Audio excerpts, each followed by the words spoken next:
Good evening and welcome everybody. My name is David Leinster and I'm the Chief Executive Officer of Contemporary Calgary, and thanks so much for being here tonight. It's nice to see some faces in crowds, and thanks for everybody watching at home on their computers for the Facebook Live event.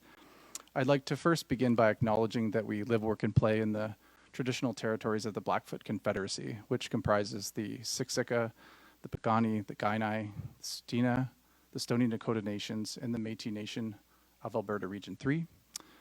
We also acknowledge that we're just steps away from the Bow River, which is an important place for many of us and for Indigenous populations for thousands of years. And it also is centered around tonight's discussion, I Remember the Flood.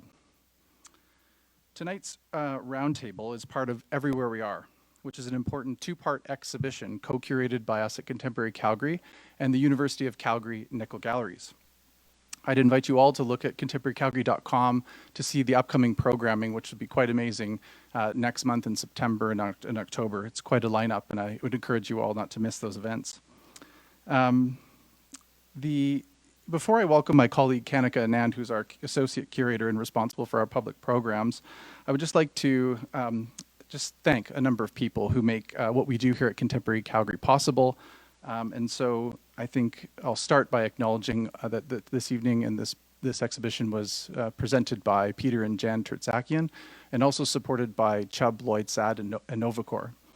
I would also like to acknowledge the contributions of our exhibition benefactors, which is Michael and Renee Timms, to our exhibition patrons, Sharon Martins, Karen Radford and Jason Grylowski, and also to Aaron Thrall and Peter Johnson. Thank you so much. And of course, with everything we do, we always like to say thank you to the City of Calgary, who are represented here tonight. Thanks, Frank. Calgary Arts Development. Thank you, Patty, who's behind me and you can't see, perhaps. The Alberta Foundation for the Arts, the Canada Council, and the Rosé Foundation. So with that, I will invite Kanika to come up, and thanks so much for being here.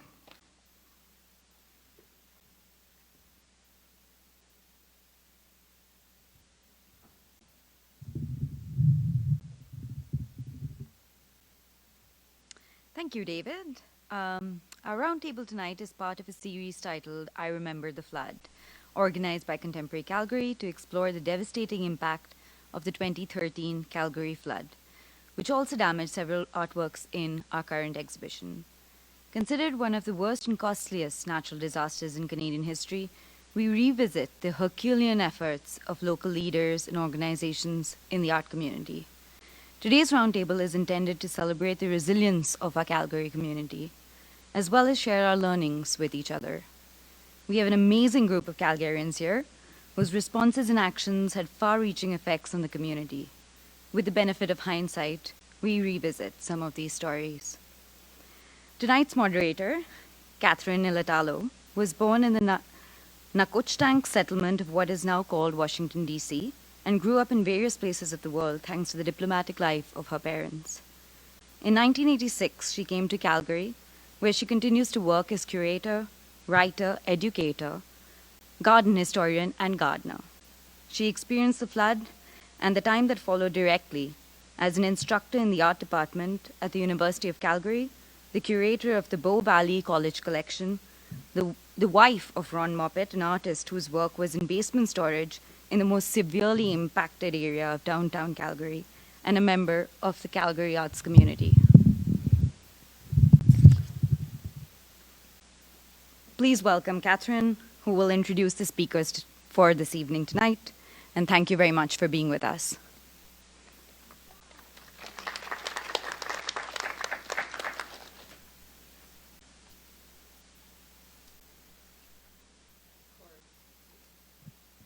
Thanks, Kanika, and thanks everyone for coming tonight. And those of you who are with us through the live stream or will watch later when it's taped, I just want to say a few things about how we're going to structure this evening. I've asked each of the panelists to do a 5-minute presentation, which will take us back in time to the time of the flood and help us remember the best we can.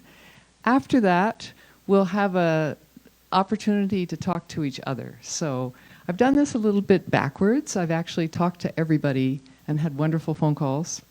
and come up with a question that will lead them to be able to say whatever it is they wanted to say anyway. So we're kind of tapping into what they think is important to say at this point in history. And then after that, we'll have time to have questions and discussion with all of you. And we're hoping that we might be done by 8:30 so that people then can wander through the exhibition. So thank you, Kanika, for explaining how this program fits with the exhibition. And it's really what I've understood about this evening is that we're doing it in relation to the specific story of the wonderful Calgary collector Ken Bradley and the work in his collection which was affected by the flood, and then how he responded with generosity and care for artists. And because of that, I think we're having this event tonight. It's not because it's almost 10 years. It's not because we're trying to write a comprehensive history of what the flood was and who the important people were. It's not that. Tonight's a night just to gather and hear each other's stories, hear each other's thoughts, and add to those thoughts. I really feel lucky to live in Calgary because I've been here for a long time and I do get discouraged. But overall, I think we have a healthy ecosystem for the visual arts. And I hope that it will just get stronger and stronger.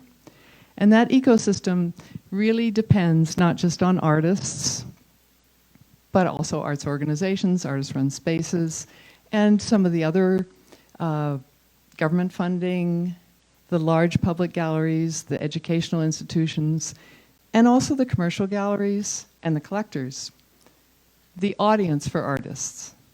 So when Kanika first asked me to do this, which was just a couple weeks ago, I didn't know who the panelists would be, so I got to meet them by phone. Some of them I already knew, but to catch up. She said, you know, I'd really like to end with an action. And so I'm going to tell us the action now, the action I think would be good to end with. And that is, be an audience for artists. Go see shows. That seems so simple, but it's quite radical.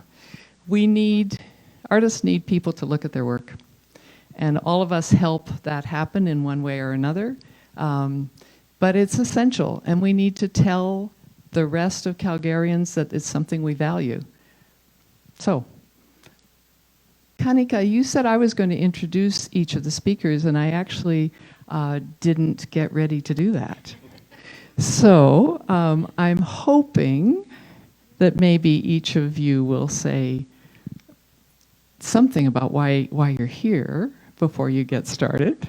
But I can at least say our first speaker is going to be Frank Frigo, and he played such an amazing role, totally running this place and turning off the electricity, all the things that had to be done. So he's with Watershed Analysis, Water Resources, City of Calgary, and a pretty interesting thinker. We got talking about Gilgamesh and Noah. So get ready. Thank you, Frank.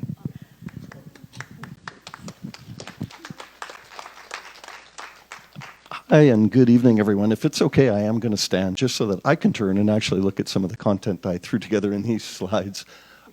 My intention tonight, I am a hydrotechnical engineer by training. I've worked with the City of Calgary since 2007, and I was very much involved in preparation, response to, and recovery from the 2013 flood. My intent tonight is to give a little bit of a flavor in terms of some of the technical facts behind the flood and just help us understand a little bit about some of the hydrology of the Bow Basin and the Elbow Basin.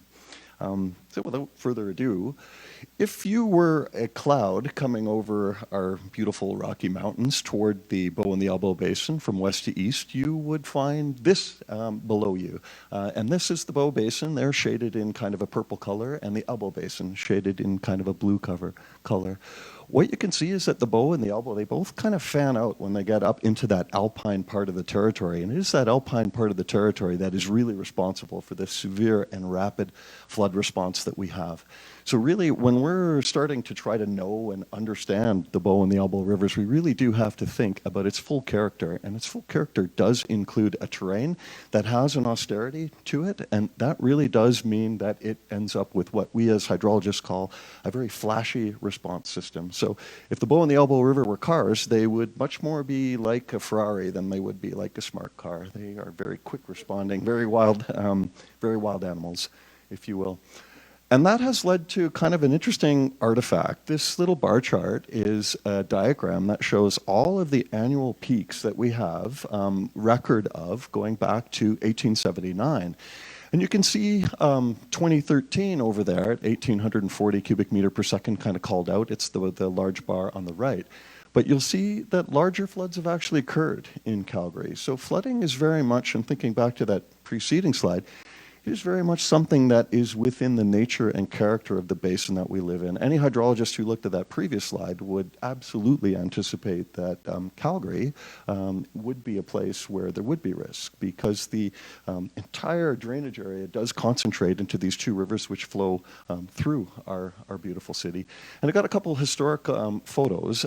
Again, when you look at this graph, what you see very interestingly is that we did have large floods in the late 1800s. And we had a pretty regular flood sequence all the way up to about 1932. And then from 1932 to 2005, not so much. And that had led to, that's led to various artifacts, but I think it's led to us forgetting about part of the nature of our beautiful rivers, which is that they do have the potential for very rapid and severe change. So it's a really important kind of starting point, I think, to kind of bring to our thought process around the context of 2013. And then, what did happen in 2013? What happened in 2013 really was that we got a year's worth of rainfall in 2.5 days. And you can see that by this contour map of rainfall depths. We got about 325 millimeters, over a foot of rainfall out there at the kind of, if you will, epicenter or centroid of the precipitation. And that happened to be on, really focused on the Elbow, Sheep, and the mid-catchment of the Bow River. Really significant event. We had the confluence of moisture coming over the Pacific and moisture that came up from the Gulf being blocked by a high pressure system, and that entire system being forced or pushed back up against the mountains, and all that water coming down and down and down, and that system not able to move in its normal west to east progression across our catchment. So, this diagram as well kind of gives you a real sense of what happened. We've loaded that very flashy steep roof type system with a rainfall that was very much within the character of our part of the continent, but quite a severe event, quite a unique event. Nothing like it really since about the late 1800s. And that led to what I think all of us are, all too familiar with, really significant impacts. This is a shot from a helicopter that was flying over Earlton, LRT tracks there hanging in the air, significant erosion, vehicles being washed down streets. Absolutely devastating, and a very, very rapid, a sequence of events that occurred. Throughout the Bow and the Elbow River, we had a number of places where we're happy and lucky to live in an alluvial system. That means a river that makes its own path or creates its own form in the sediment that it actually carries. But that means there was really severe erosion. We had places where water was moving 25, 30 feet per second, 7 meters per second, and that was enough to significantly impact the banks and threaten some of the infrastructure and some of the critical infrastructure, as well as some of the homes that we have throughout the city. This meant that we had to respond pretty quickly, and as prepared as we were not fully prepared. And this diagram, from my perspective, shows that we were not. I recall coming into my shift at about 8 p.m. into the Water Center, which is one of the city's buildings just south of Stampede grounds. And I remember seeing a boom truck lifting the Jersey barriers that normally separate the parking from other areas. And I knew, just by seeing that, I knew what was happening. We had run out of materials to be able to try to arrest the erosion of the river, and we're looking for virtually anything we could throw into the river to try and halt the progress of erosion that could then take away people's homes, livelihoods, works, and their heritage. So some not so fun facts about the 2013 flood. There was about 35 kilometers, about 20% of the total bank length of the Bow and the Elbow rivers was severely eroded. And a lot of that was in places where there was critical infrastructure, pipelines, sewer lines, water lines that could have been impacted. We had almost 100,000 people be forced to evacuate from their homes across 26 communities. This is really a wide-scale event. This led to major commercial and transportation disruption. Things like the LRT, almost all the road bridges closed, really, really significant impacts. And many important social and cultural assets that exactly you would want to have aid in recovery, things like the zoo, the Stampede grounds, downtown library, City Hall itself, were all impacted as well. So really significant impact. In terms of utilities and environmental, I mean, sort of, as a person with a civil engineering background, I sort of think of the utilities in a city almost like the veins and arteries of the city. They're what, move the important resources that allow the city to function. Electricity, gas, water, sewer lines, really, really important. Lots of impacts there, and some of those impacts did lead to some negative environmental consequences that we struggled to deal with as well. The flood certainly deposited and mobilized tons and tons of damage. The city removed over 50,000 tons of material, everything from vehicles to construction materials that were washed into the river, some of which washed against bridges and contributed to the impact and failure of some of those bridges as well. The economic losses were staggeringly large. In just our municipality, our estimates are that somewhere between $1.8 and $2.5 billion of direct and indirect economic losses occurred. Across all of southern Alberta, the 2013 flood led to about $6 billion in damage. At the time, the 2013 flood was the costliest natural disaster in Canadian history. Unfortunately, Alberta bested itself with the Fort McMurray fires not long after the 2013 flood. There's somewhere around $500 million of damage to city infrastructure, which is critical to allowing the community to continue to function, and about $55 million spent in just emergency response activities during the few days around the event. Social impacts, I'm sure we'll talk a whole lot more about, but they were staggering as well. Our survey showed that about 80% of Calgarians had some form of impact. So even folks living a long way away from the river could not traverse the river. They couldn't get to work. Lots of things were disrupted. We had boil water advisories. We were, the entire community in a lot of ways was impacted. And again, I will re-emphasize that transportation, utility, and secondary economic impacts were really far-reaching. I mean, shutting down portions or all of the downtown for even a few days, and I know we've just come through COVID, so we might look on that a little bit differently, but that had a staggering impact on lots of people's lives. Some infographics here are some of the things that we did to respond. Again, over 100,000 people evacuated, worked 24/7 to make sure we could continue to deliver clean drinking water. Lots of impact in terms of all the debris impacting our waste and recycling system. Lots of work there. One of the interesting facts is we laid out over 30,000 sandbags. I mean, not nearly enough to protect everything we would like to, but there were some success stories within the greater impacts that were sustained. And again, lots of fallout. 30 of our parks closed, 34,000 locations without electrical power, bus routes, LRT impacted. I probably painted the picture, and I'm sure you guys all remember. A pretty wild event, gigantic impact. What actually worked in the response really well is we did have a group of folks that were dedicated specifically to emergency response. And it wasn't so much that they had thought a lot about flood, but they had really thought about what will we do when we don't know what to do. It's sort of the mantra of all the emergency response work we do.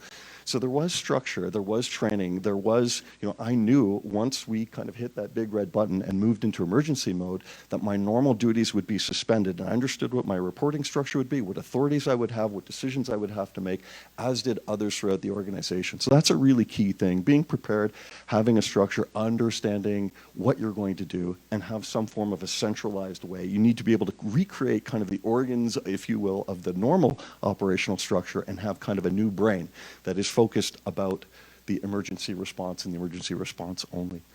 One of the other positive stories was that with Glenmore Reservoir, though we had no idea that 2013 would be as severe as it was, we did understand that something was coming. So I recall, I think it was a Sunday night before the rain started on the Wednesday, Thursday, there was a regatta on the Glenmore Reservoir.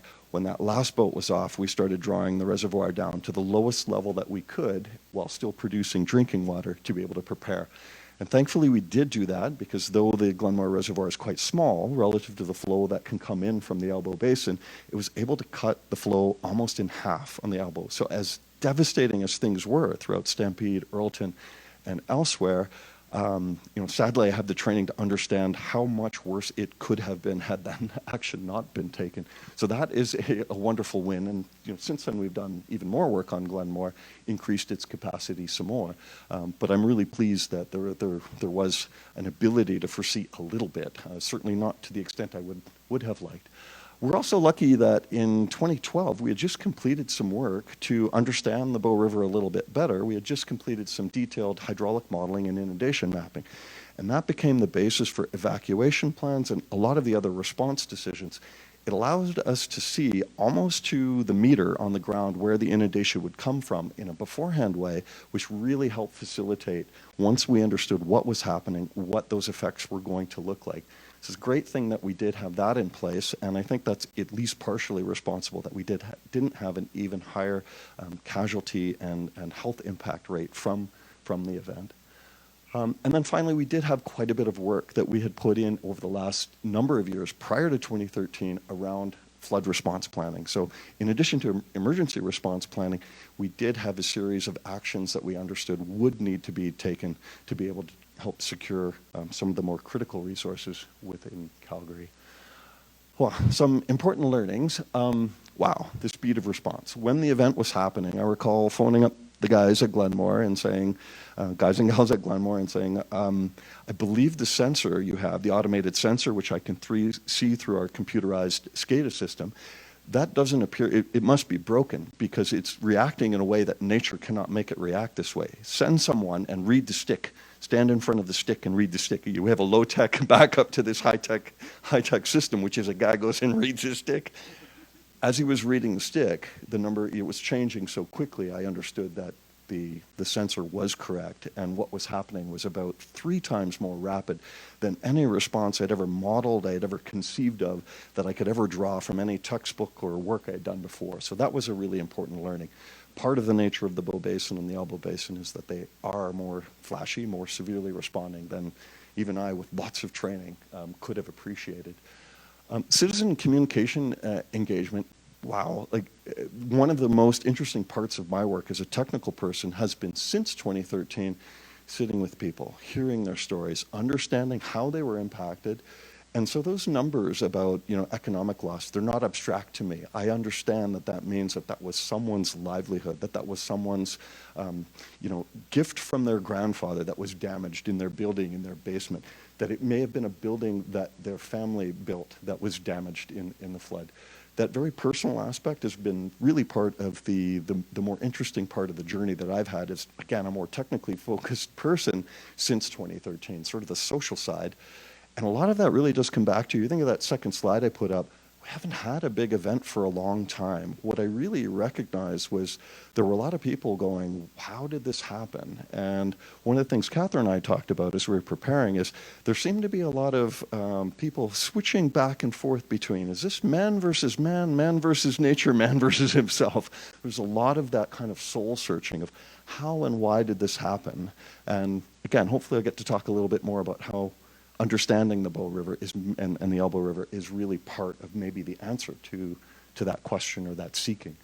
And then finally, a holistic approach. Once 2013 had happened, I think the most important thing for us to have done was really to stand back and try and think holistically. Again, what is the system like? How can we live with the Bow and the Elbow River? How can we appreciate their character while also appreciating that the human and social network that does need to exist in a city like Calgary needs to be sustained as well.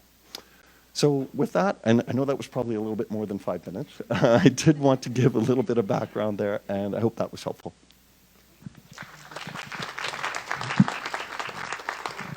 Thanks, Frank. You should know on the side that I did tell him he could go over 5 minutes because he's really setting the foundation for us to understand the physical situation. But everybody else gets 5 minutes. Stay with it. Okay. I'll just take 2. So next, I've asked Mandy Stobo to talk, and you probably know her as like a pretty exuberant artist with some pretty flashy painting. I'm going to use flashy a lot tonight, I think. Yeah. But also somebody who responded really quickly. Like, talk about nimble. So, Mandy, I'd like you to talk a little bit about your situation and your story. Hi, everyone. I'm Mandy Stobo. I'm a visual artist in Calgary, Alberta. I love this city. I think if you do know me, you know my obsession with this city. I do want to say thank you, Frank, for saving all of us so I can just paint. So thank you. My story is going to be a little bit lower your expectations to get ready kind of thing, but really appreciate you, Frank. That was beautiful. So just a bit of a background with Bad Portraits. I was a single mom. I didn't have a community at all. I had no education, no house, really nothing that I could do, but I had this beautiful baby boy that I needed to feed. And it was kind of the beginning of social media. So Bad Portraits really began just by looking at all these beautiful people on social media and stealing their profile pictures and then doing a quick watercolor portrait of themselves and sending it back to them being like, I really think you're awesome, so here's a bad portrait. And it didn't take off right away, would you believe that? But I would just I really was frustrated with like negativity in the world, and you can see that kind of in my work. I really wanted to see if I could make something that was affordable, that could be collectible but affordable. I wanted to see if we could really highlight joy and kindness instead of sadness and angst and all that kind of emotion that I had a lot to say in that realm, but I didn't want to put that out into the world. So Bad Portraits, really, I just started stealing anyone's profile picture that I thought was doing great work in the world, whether it was volunteer work or a comedian or an author or a community leader, just that kind of thing, just to try and, pat people on the back and say, great job, and see if I could build a bit of a community on social media and not feel so alone with my baby. It was kind of the thing. So I started pulling all these profile pictures from everyone and sending it back to them, and slowly started to understand kind of how social media worked. And one day, Adam Sandberg from The Lonely Island, I sent him a picture of just 2 of the band members, and he sent back right away, cool, but where's the other guy? And I had a bit of a moment, which is similar to what happened with the flood, where I just made like 17 in a row of the other guy and just kept sending him back different watercolor portraits of his friend.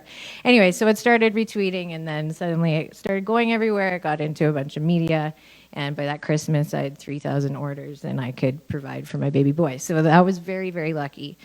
The year after that was 2012, and we were the cultural capital of Canada, and I was selected to be one of the artists representing our beautiful city. So that was very, very lucky. So by the time the flood came, I had a tiny bit of a voice, and I just always want to help. So I'll go back to my moment in the flood. It was my birthday, and my parents still blame me for the flood. So if you want to blame me too, that's fine. And I had a babysitter. My parents were going to watch my son, and I was going to go out with my friends. And we were hearing all the rumors of like the water was starting to come up, and maybe something was happening. But I was like very young and dumb and naive and an artist, and I went out. So I went across the river, and that was a terrible mistake, because then it was like, stand in place, you can't come back. And my son was on the other side of the river, and I was like, oh no, what have I done? So at the same time, my boyfriend was the technical director for Sled Island, so they were getting all the calls. They had 200 venues downtown. They had to get all the gear out. They had to find somewhere above ground to put all the gear. They're panicking. So I'm getting all these different stories, and I can't go anywhere. And so really I was just trying to think of what can I do? What can I do? So the next morning, all the bridges were closed, and we had to go kind of all the way to Stony Trail through Bowness to get back home. It took about 8 hours, I think, to get back to my little guy. And I had anyone that was affected that I knew could just stay at my house. I was on the top of a hill, and they could just come stay. So I had a house full of a bunch of different people. My parents lived in Sunnyside, and they had 18 feet of water in their basement. So we lost quite a lot. And at that time, we couldn't go down and see if anything was okay or kind of what to do. So all I could do was look at my Sharpie and my watercolor paper and think, what can I do? My buddy Jason Filiatro was sitting there, and I had a bit of a history with Nenshi because when Bad Portraits had started, he had gotten a lot of bad portraits for gifts, and I think he thought I was stalking him, but I wasn't. So we kind of had a bit of a relationship. So I said to my buddy, what if I just put scuba gear on his face and then we announce it and make it a fundraiser and try and raise as much money as we can for all these families that are hurting? And he was like, yeah, sure. Why don't you try that? So I did that on the Friday. I put it out, and I had never done a T-shirt or print run at all. I had no idea what I was doing. I was still very young and naive. And anyway, by that Monday, we had thousands and thousands of orders and hundreds of thousands of dollars to go to the Red Cross, and no T-shirts because at the time, Stampede was also responding. There was quite a few companies responding, and so actually sourcing T-shirts, sourcing printers, sourcing all these kind of things, which I had never done before or thought of. I was just like, here, let's do this, and then had to respond. So the fun thing about it, so it's a really bad watercolor. It took 2 seconds. But it was very to Bad Portraits at that time, and I really wanted to give something that was hilarious and joyful and fun for people, that they could feel like when they're so helpless, they could still have this thing that, collectively joined us all together and also raised funds for all these beautiful people in our city that were suffering. So my kind of story for the next 8 months, which it shouldn't have taken, was to actually get these products out to people in time, because I was really worried about, I really wanted these to be on people while we're digging out the mud in basements and while we're hugging each other and crying each other, and it just was this joyful thing to bring us together. And so we had to source as many people as we could. Devo, who runs Cab City, who is the store in Contemporary Calgary right now, was my hero, so he did all of the printing and all of that with me. And then I just turned to all of my friends and family and my son to actually get the work done. So we set up a shop in my garage, and anyone that could help, even just print addresses and put them on an envelope, I was like, come over, please. I have pizza and I have beer, and let's get these out to the people. But it was incredible response. And the most beautiful thing about it was just seeing how much joy it brought to people when they put on their silly scuba ninja shirt, and we were able to raise so much for the Red Cross. Now, that was definitely a learning moment for me. So at one point within this whole fundraiser, Nenshi had mentioned to me, maybe start looking at the Calgary Foundation or other causes, because when you're responding and you want to help, you don't really know where to help or how to do it best. But I know we'll talk about individuals doing the best that they can. So just know that if you ever want to take action and have an idea and put it out there, there's no wrong ways about it. There's always stuff to learn from, and as long as your intentions are great and you're trying to help and connect, I think you can't go wrong. So the wonderful thing about this thing, it kind of became an icon in the flood at the time for this joyful thing. So this is also a very special image in the flood. This was a beautiful firefighter who carried this wonderful woman across the road, and it was just such an iconic photo. So we just did a second run of that. It again sold thousands and thousands, and this is them wearing the shirt, which I thought was just so sweet. But all of these beautiful moments were just these moments of light and joy to try and just add some positivity to a really, really difficult time. So this also led to the flood concert. Tom Cochran, and I don't know if any of you remember that, we had this beautiful, beautiful relief concert to raise funds as well. And Stephen Harper and Tom Cochran, they all bought boxes and boxes of the shirts so that we could, up our sales and raise some more funds. So just these moments that you never expect in life. And and really are just like dumbfounded just because of an idea and the need to help, I think is something that we all need to really try and embrace and do more, especially kind of where we are at in the world right now. So that is my bad portrait Scubanenchi story. Thanks so much. Oh yeah, this is the actual T-shirt. I should have worn it. And then looking back on it, I would definitely fix some things about it, but it was a very rapid response. Okay, well, thank you so much, you guys. Thanks, Mandy. That was terrific. Thank you. Sandra Vida. Vida. Yeah. See, for all the years I've known you, I still have things to learn. So you may know that she is one of the pillars of this community for so many, many years. With the Artist Run Centers, with many boards. The Elephant Artist Relief is such an important project, and I think you're here to talk a lot about that tonight. So thank you. Well, thanks, Catherine. Yeah, I'm a multimedia artist myself, but I've always been interested in building community as well. So I was involved in Elephant Artist Relief, which turned out to be a very interesting project during the flood. So not being currently associated with the EAR, I'll be speaking here on behalf of several others. So that's EAR's boards of directors and some central players. Sharon Stevens, who was outgoing co-administrator along with me at that time, and Jill Armstrong, then EAR's president, and president for the next 8 years. I'd like to thank them, I'm sure they're out there in Facebook land, as well as EAR's treasurer, Katie McKelvey, for their ideas and suggestions that became elements of my remarks. But before I get into that, I'd like to show a short video I put together in 2015 that will kind of encapsulate EAR at that time.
So, yeah, I think that gives you just a snapshot of what EAR is and does, or at least did at that time.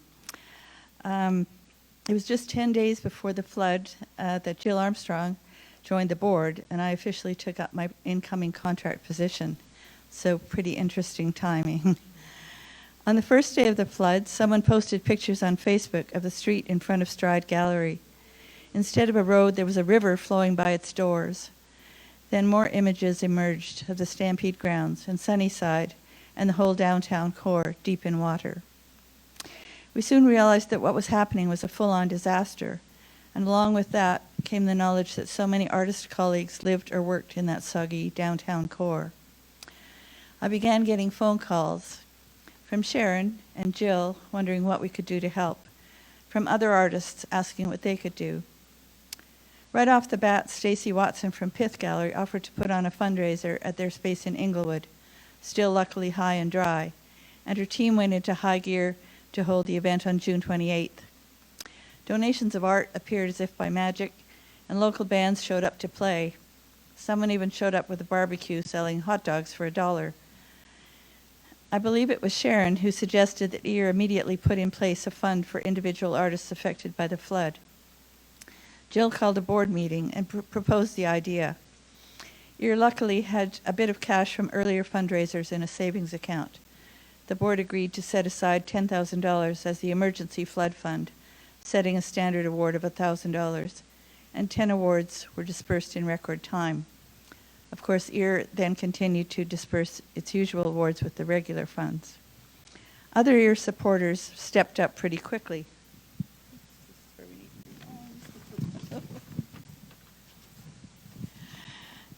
On July 4th, Untitled Art Society was holding an opening, and EAR was invited to present information and have paper application forms on hand, and put out a donation box. Within 2 weeks of the flood, Carrie McQueen, then administrator of Fairy Tales Queer Film Festival, held a free art day, a sale and exchange she hosted on an annual basis. 100% of sales and donations received that day went to EAR. On July 19th, Truck Gallery offered EAR a booth at their Farewell to the Grain Exchange event, with bar sales going to EAR.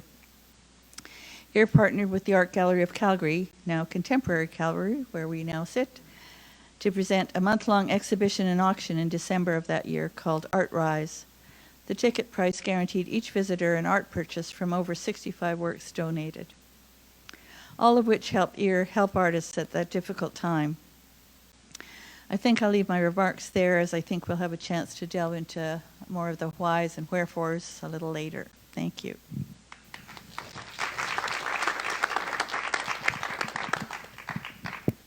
Thanks, Sandra. And I really appreciate that we saw your video. That was, yeah. So Patty Pond, President and CEO of CADA, Calgary Arts Development Agency. Thanks. Who pulled us all together.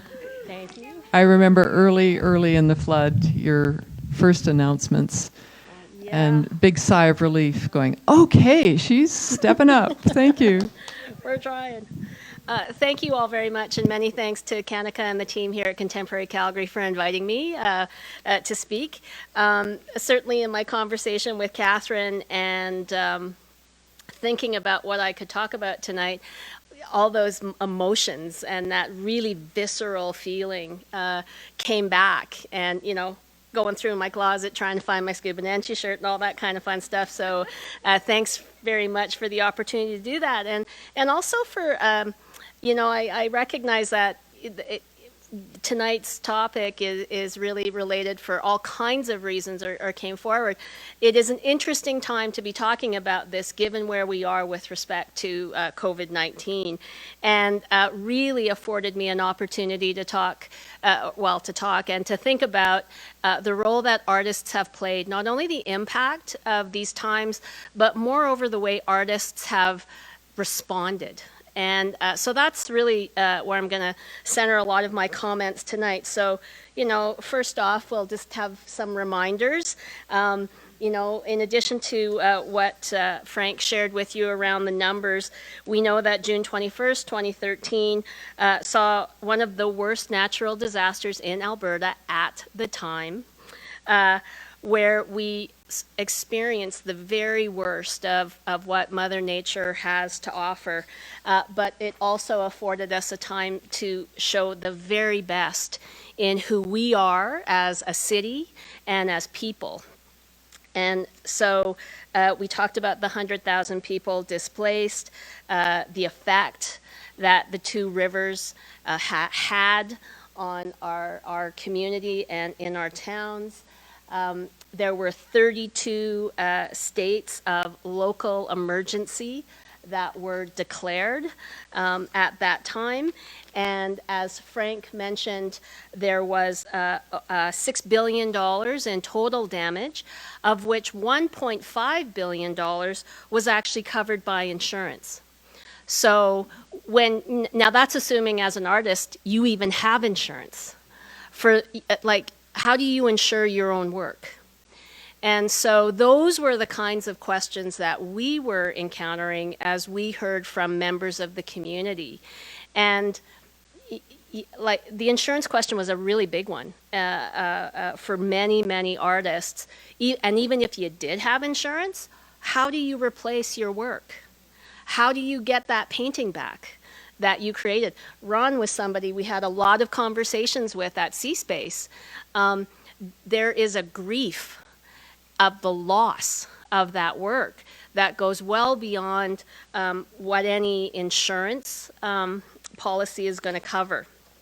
And so while we saw and shared and tried to hear that grief, we also saw Calgarians step up.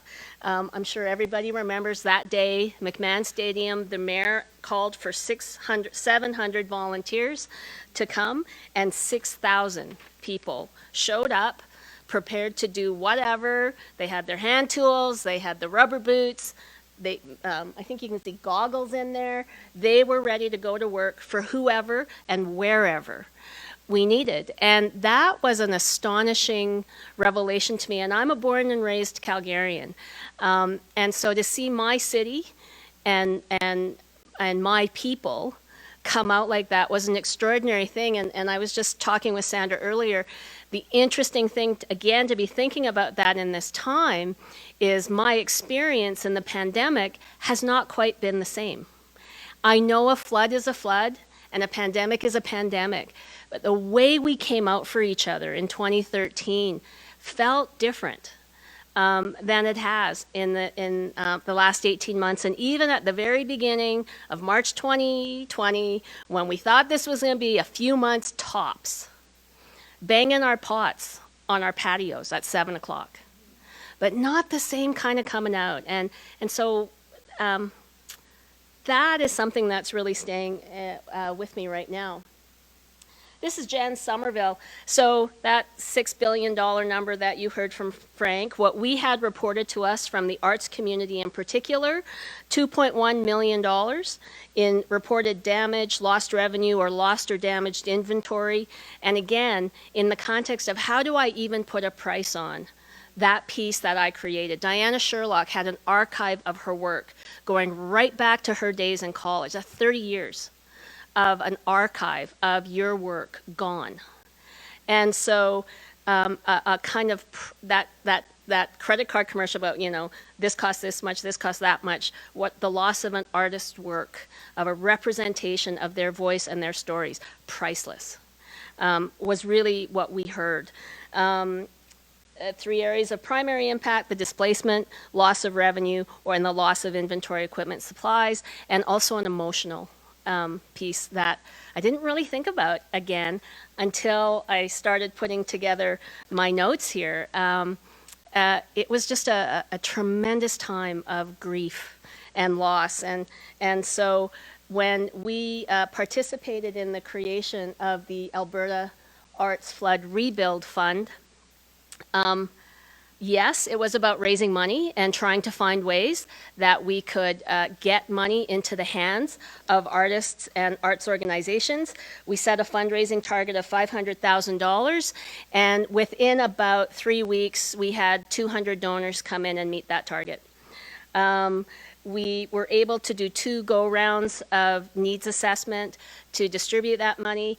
Elephant Artist Relief was a critical agency and a partner of over 35 partners that came together in the province and across the country to assist us. Because at that time, as Calgary Arts Development, oh, and I didn't say who I was. I'm Patty Pond, I'm with Calgary Arts Development. I forgot about the intro part. But, you know, I just assume I just know everybody up here. I know everybody out there. Hello, Facebook land. So I'm the CEO of Calgary Arts Development. We're the city's granting agency. We're arm's length. And first and foremost, we provide grant investments to artists and arts organizations. But moreover, and certainly during this time, we try to be a champion, a connector, a safe space, in the language of 2021, where artists can come and arts organizations and leaders can come and hopefully feel supported, and at the very least feel heard if we can't support you through granting, because needless to say, more demand, and certainly we saw that here. So Elephant Artist Relief was important to us at that time because in 2013, we actually didn't provide grants to individual artists. So we knew arts organizations really well. We didn't know individual artists so much. And so EAR really started us on a journey of getting to know artists and their particular needs. And you know, I credit EAR and what we learned from them because we made some of the funds available to EAR to distribute, as you heard from Sandra. And that led us to why don't we grant to individual artists? And why did we stop that? And what prevented us from doing that? And ultimately led us to creating an individual artist program. Every year since then, we have a project grant and it keeps growing. We're finding other ways to provide support for artists and with them. And so much so that a new election's coming up. I'm always thinking about how the past affects our future. In this time of COVID, we know the impact on artists has been substantive. And so in this next 4 years, you'll be hearing me talk a lot, particularly with our elected officials, about the importance of artists being able to make a living. Because without them, there's no way that as citizens, we can make a life. They tell our stories. They share in our grief. They connect us. And without them, we lose our humanity. And so stay tuned as Patty figures out what she's going to go after in the next 4-year budget with the new council in 2022. Little teaser. So artists came through in so many ways, as you've already heard. This was actually Green Fool's theater space. They had a space on McLeod Trail. It's a big purple building, if you remember it, right across from Stampede Grounds. Well, so they didn't think they were in trouble. So they invited anybody who needed to store stuff to just come store it. And then they found out that the flood affected the foundation and that the building had to be demolished. But in that short term, folks responded in so many ways, and you'll hear from Dieter. This is Theatre Calgary, Shakespeare on the Bow. They had to evacuate over $200,000 worth of sound equipment, and they lost almost $50,000 in costumes and props, and in spite of that, they still made a donation to the Arts Flood Rebuild Fund. We knew of so many artists who certainly were impacted, but like you heard from Mandy, so many felt like, I can help, I need to help. And by the way, the photo is purposely cutting off the mayor's head because I wanted it to be about Mandy and the t-shirt. And you've heard from Mandy already of the impact that she felt and wanted to make a difference. And even though you heard from her, I just wanted you to hear a quote that we found. The Scuba Nenshi project was my way of trying to give back to our community and honor the unbelievable leadership we were given during a very scary time. As I was helping tear out homes, I wanted to do more, to do what I could to raise money for flood relief.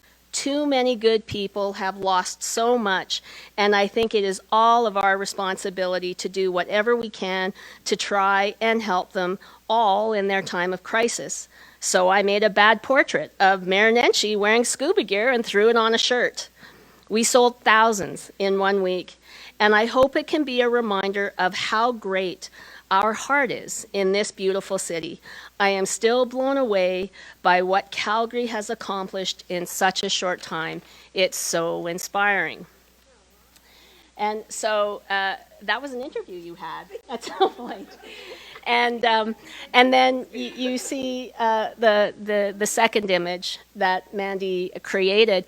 And then again, so I'm looking at that picture and I go, do you remember the bad portraits that Mandy produced on her social media back in March of 2020? And every day she created a new bad portrait that was of a hero or a heroine that she felt needed to be recognized. And so many were essential workers and frontline workers, and you know, the driver who was taking people wherever they needed to go, and so that sentiment, that quote, is what's reflected in the work that you see from Mandy. And it doesn't take 14 sentences, it just takes one image to convey that feeling.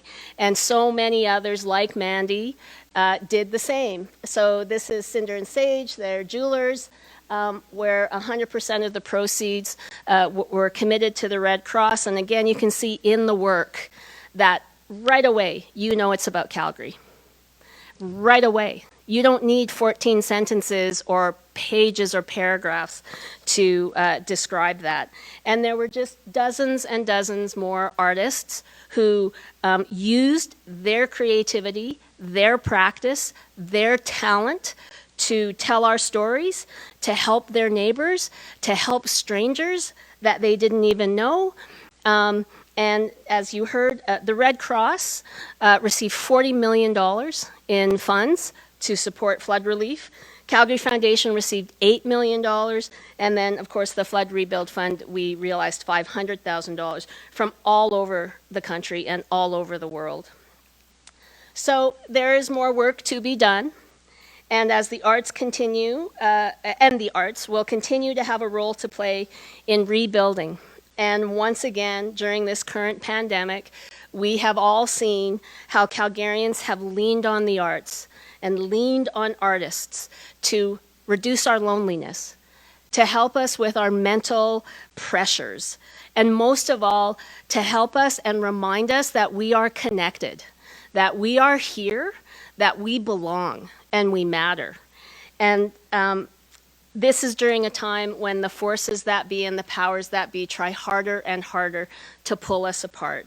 So that's why artists matter. That's why they deserve to make a living. The flood was a great equalizer. There were no distinctions between artist, non-artist, or professional versus community. It was just us. It was our city. They were our neighbors. We all belonged together, and we all needed to be there for each other. And whatever talents or passion we needed to manifest, we did that. And I think that this opportunity to come and talk about how I remembered the flood was just a wonderful way to be reminded of that again. And when Catherine talks about actions, we need to be reminded about that again, and artists will help us remember that. Thanks very much. Thanks, Patty. I think you got us feeling like, okay, now it's time to like walk out the door and do something. But we're still here to talk a little longer. So thank you very, very much. And you should know that the slideshow that she actually prepared a year after the flood. So you were doing quite a bit of wonderful time travel between what you remembered remembering and then where you are now. There's a person who's not here tonight, and that's Larissa Teagler. She was supposed to be the next presenter, and I'm going to try and be her. She is not feeling well. She lives in Regina, where she's now teaching at the University of Regina. She's teaching painting. So wish her well if you're watching tonight or if you're going to be watching later. And I will, so imagine that I am very fair, graceful, have a really lovely light voice, and I'm unstoppable. So that's Larissa. And I'm going to be her for a minute. No, she's got it on a loop, so the images will just keep going and I will read her words. So, hello everyone. I'm zooming in from Treaty 4 lands, which are the traditional territories of the Nahiawak, Anishinaapiq, Nakota, Dakota, and Lakota people, and the homeland of the Métis-Michif Nation. I prepared a presentation of photos of the damage and the flood recovery efforts of Stride Gallery. These will play and might loop. They should continue to loop. They were most of the images she took herself, I took myself, Larissa, and also Noel Bigan, who might be here tonight, who was a volunteer and an incredible help through the early days of the cleanup. Between 2009 and 2013, I had worn pretty much every hat you could at Stride. I'd been an intern, a volunteer, a summer student, working with the archives, and the assistant director. At the time of the flood, I had been the director for about 4 months, working alongside Amanda Hu, the new assistant director. Because of these various roles and my then stronger memory, when I awoke to images of water flowing north on McLeod Trail directly in front of the gallery, I knew what was at risk and what was likely lost. It took a couple of days to get access to the space, and once we did, we learned the lower level had taken on about 3.5 feet of water and silt. The building manager had already pumped out the majority of the soupy brown water. When he arrived on site and looked down the stairs, he saw what seemed like dead fish floating in the water, but they were actually fiberworks by an artist. The lower level was a very multi-use space. It included a reading room, the washroom, archiving computer and desk, a storage space, and the project room, which was a more experimental or working presentation space. At the time of the flood, the project room had been hosting the work of Montreal-based multidisciplinary artist Mona Sharma. Her show was aptly titled The Loss and Reclamation of Faith, and was over 2 years of work from her graduate studies. Her large-scale soft sculpture installation was a colorful dreamscape composed of works inspired by Mona's personal life, family tragedy, historical and current events, failed humanitarian efforts, natural disasters and cultural clashes, and more. The show ruminated on the precious, precarious state of the Canadian identity while mapping complex cross-cultural narratives. To give you a sense of the volume of the work, it arrived in 8 overstuffed hockey bags. The floating fish I mentioned, and much of Mona's soft sculptures, were collected and carefully laundered by volunteers. Specifically, Susan Green, who specializes in fiber, lovingly restored these fish and other works from her home. Some pieces were too large to properly clean, or some of the fabric dyes had bled too much to be recovered. So, what else was downstairs? This is where we get to the part that attaches to Dieter later on. Under the stairs was the reading room, which hosted selections from the library of rare and unique artist books and exhibition catalogs from peer organizations. In the storage room was Stride's publication inventory spanning 28 years and occupied over 24 tubs. The gallery had water issues in the past, mostly from upstairs residential tenants leaving a sink or a tub running, so most things were already in tubs that would protect them. All of the gallery's tools and installation materials were also stored in the basement, including computers, projectors, AV equipment, and lighting.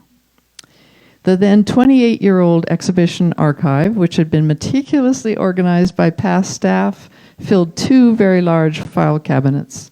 Within these files were exhibition documentation, promotional materials such as handbills, printed documentation, press releases, and correspondence between staff and artists. Most of these damaged items were inventoried, then tossed. Important files were frozen at the advice of the archivists at the Glenmore Museum. Freezing water, damaged paper can pause mold development and give more time for proper cleaning. I purchased an apartment-sized freezer to give us more time, but it was filled very quickly. Everything we decided we could try to save was moved to King Edward School, which became one of home base for the summer, became our home base for the summer, before we rented a temporary exhibition and office space from Truck. Near the end of it all, we had over 130 people volunteer from June 2013 through February 2014. There were too many people to name here. Unfortunately, in the late winter of 2014, we returned to the same building, but a different pair of units. The expansion was one of a few of the silver linings of the flood.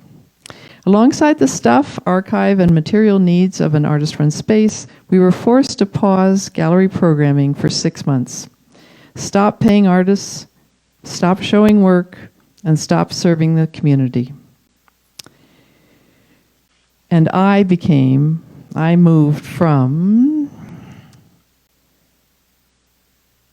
working through the days when it feels like the world might end, or days when it feels it already has. So thank you, Larissa.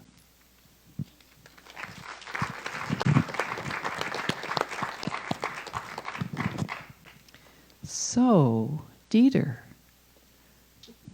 Larissa moved those files over to the basement of C-Space. Dieter, at that point, was totally busy there, but you weren't the CEO yet. But Dieter Schurig, the CEO of C-Space, the space that lives in the former King Edward School. Thank you, Catherine. Hi, everybody. I'm going to stand. Well, it's a real privilege to be here with an incredible group of cultural champions here in Calgary and artists. And the story that I have to tell is one of C-Space's role. And just for a little bit of background, C-Space Projects is a social enterprise set up to support Calgary's creative sector with sustainable spaces. And C-Space King Edward, we're not emphasizing the king side of things these days, and that's a discussion for another day, an exciting discussion. But this is what it looked like pre-pandemic and did not exist previous to the flood. The reason for that is that in 2011, the site was just acquired, and we didn't start construction until 2014.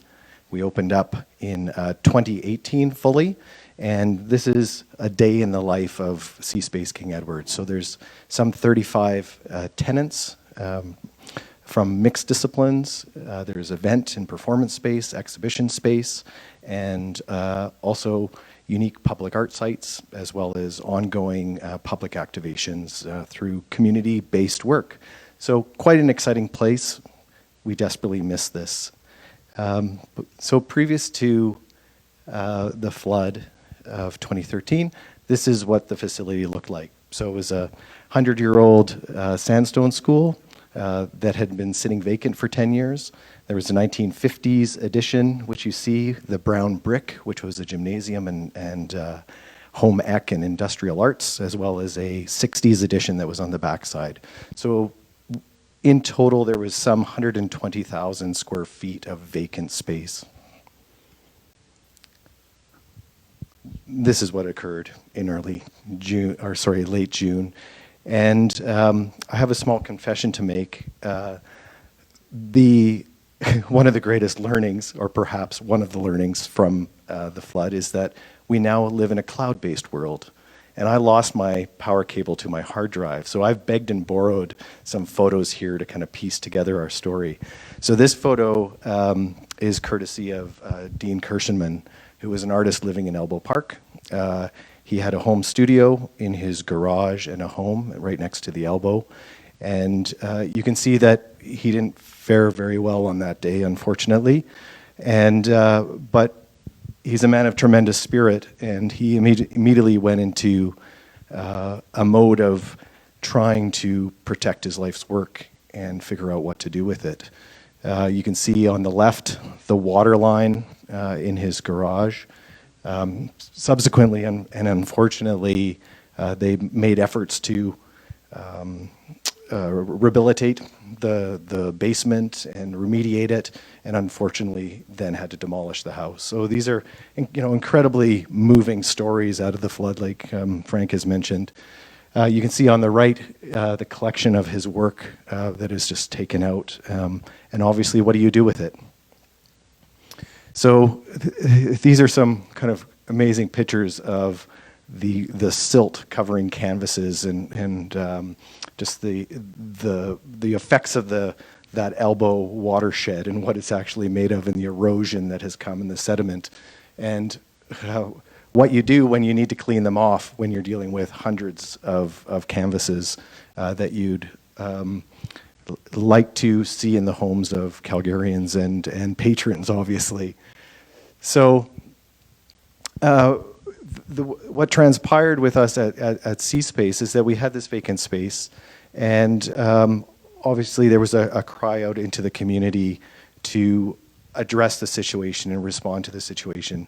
And one of those individuals was Yves Trepanier with the Trepanier Bear Gallery, and Kevin. And we had a close affinity in that his partner was a board member of C-Space and knew that we were not yet in construction. We had space available, and he reached out and said, might you lend us some space? And of course we said, yes, we'll be a part of that effort. What we didn't realize, and we sort of made light of after the fact, or sort of during the months that transpired, was we said we had the best art collection in the entire city. In this old sandstone school that was poorly secured. And we were a little worried at times, so we kept it on the down low. That in fact we had so many works, albeit them largely damaged and covered in silt and so forth. So this picture here is the lower gymnasium of the school, and shows the works of Ron Moppet.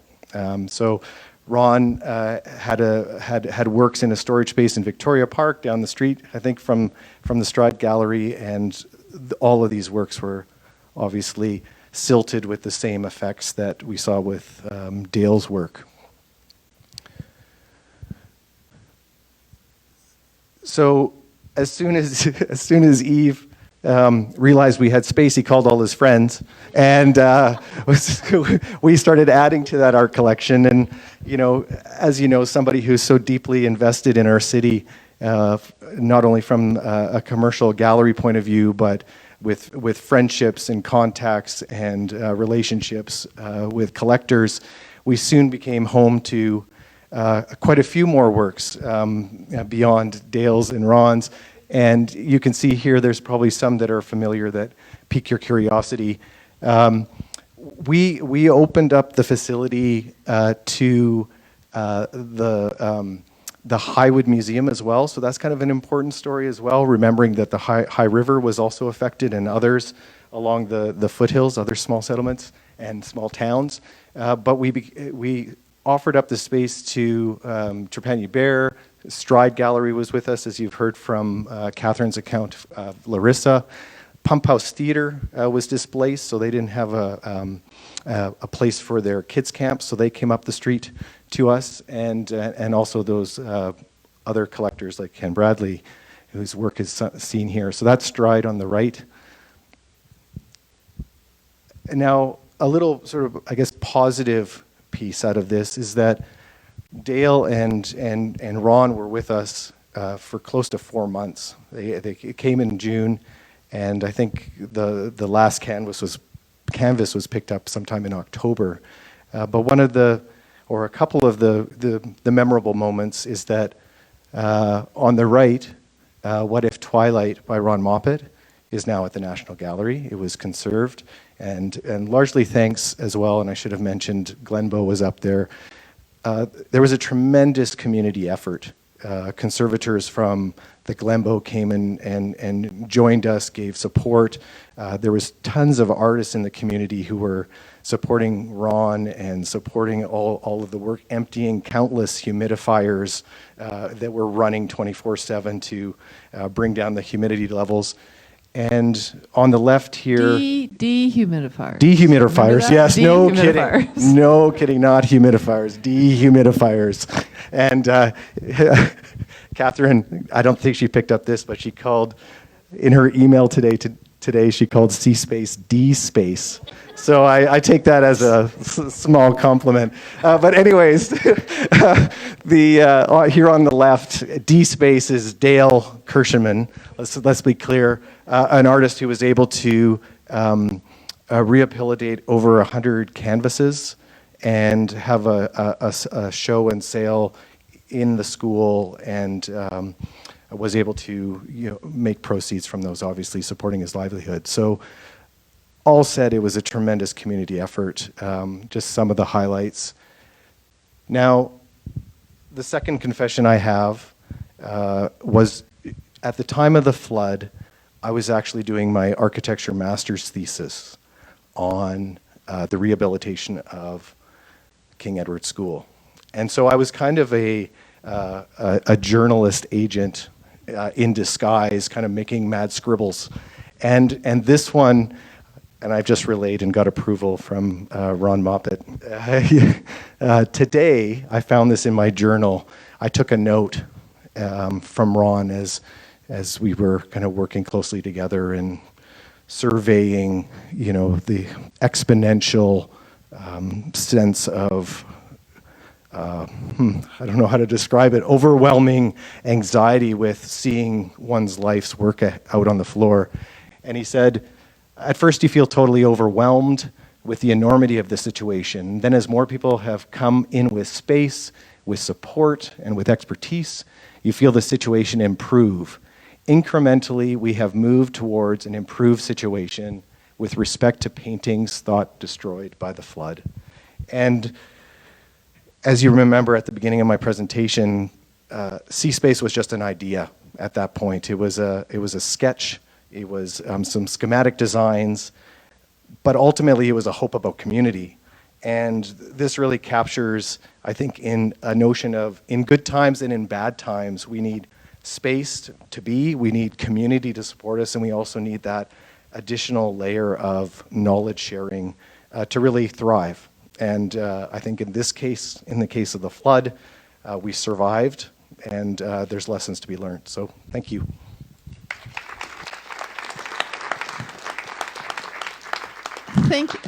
Thank you so much, Dieter. I especially remember Dieter opening the doors for us and turning on the lights, and Mark Vasquez-McKay also. It might seem like we're a mutual admiration society up here, and that we're kind of a little group of people who our lives intersected in the flood. But I want to remind you that there are so many other people that we're not talking about tonight, that we can't hear their stories. We're not even the tip of the iceberg of it. There is so much that happened. I mean, Diane Boss comes to mind in Bowness and all of her work.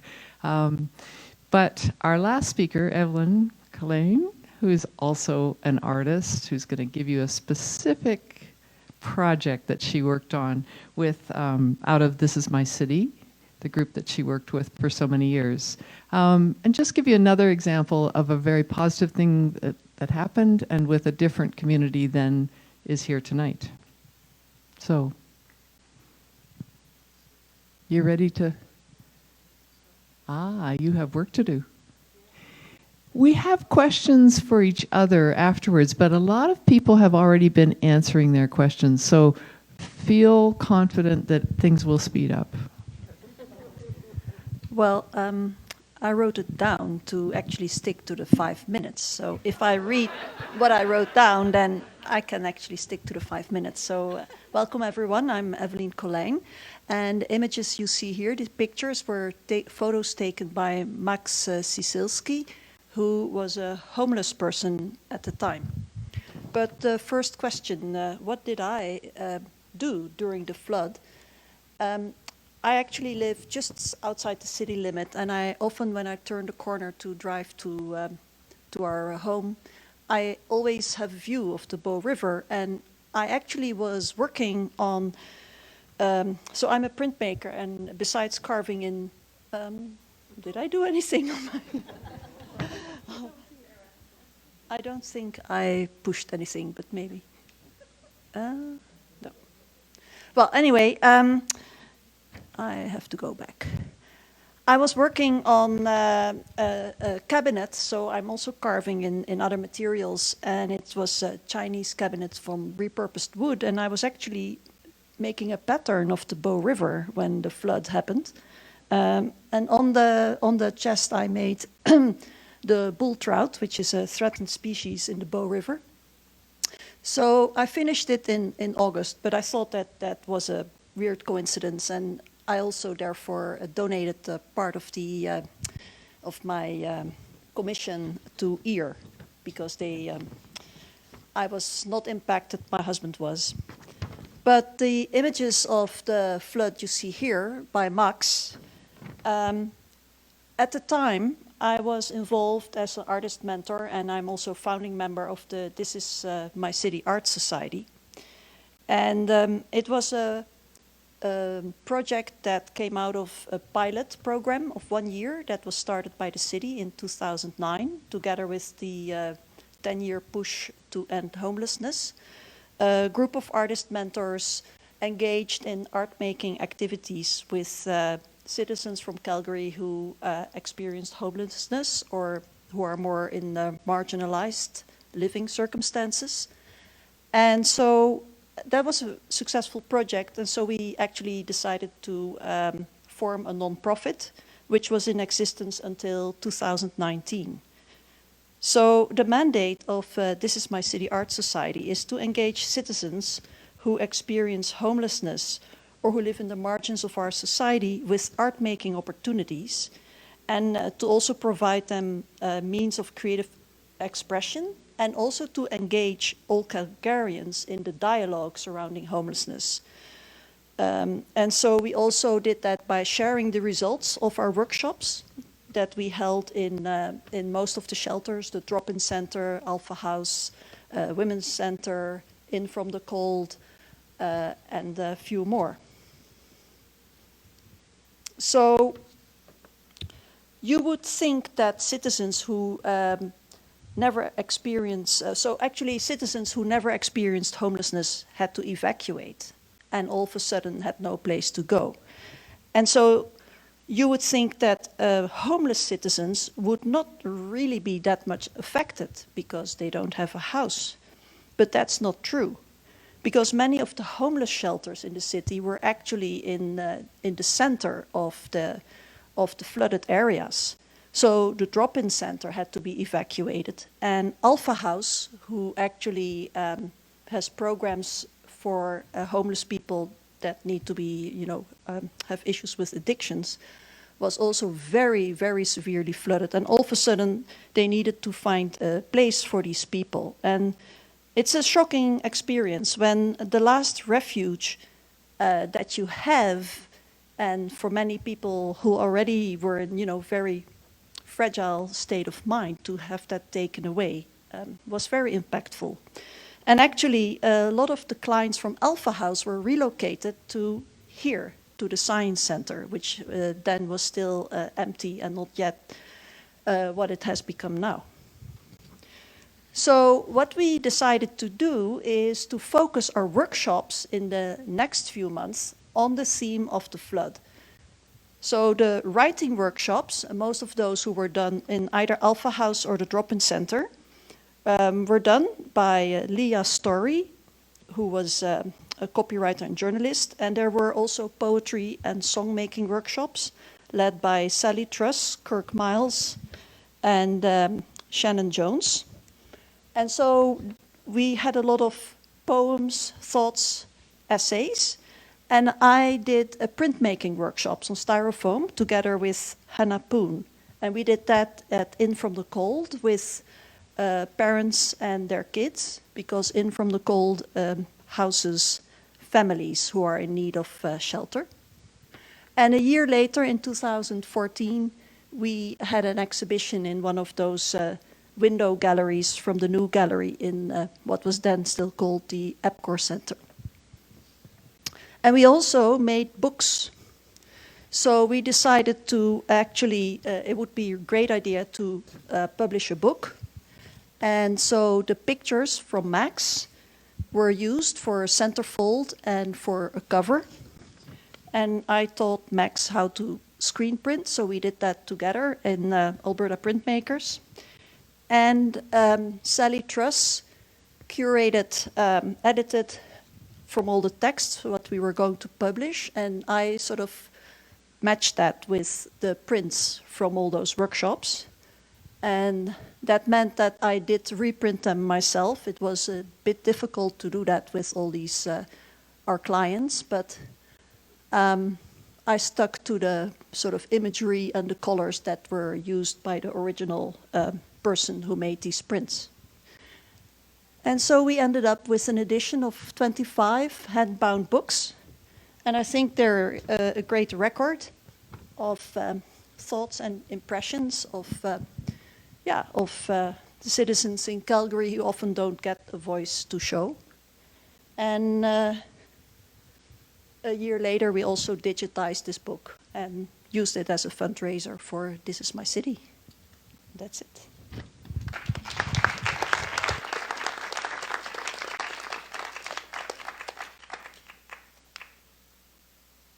Thank you very much. So that brings us to the end of the first part, which was really supposed to mostly talk about the past, but you can tell we can't do that. So we're already moving into the future.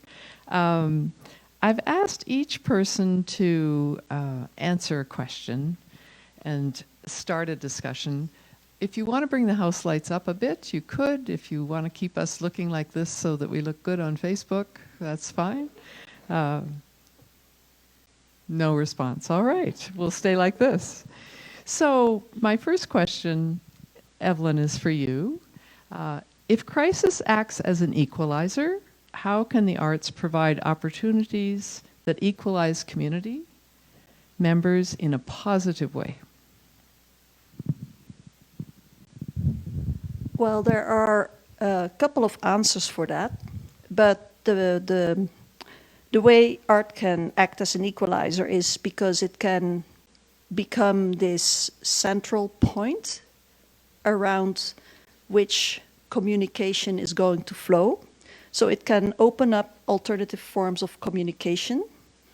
It can therefore empower members in an unexpected way, and it can break down barriers and create a safe space.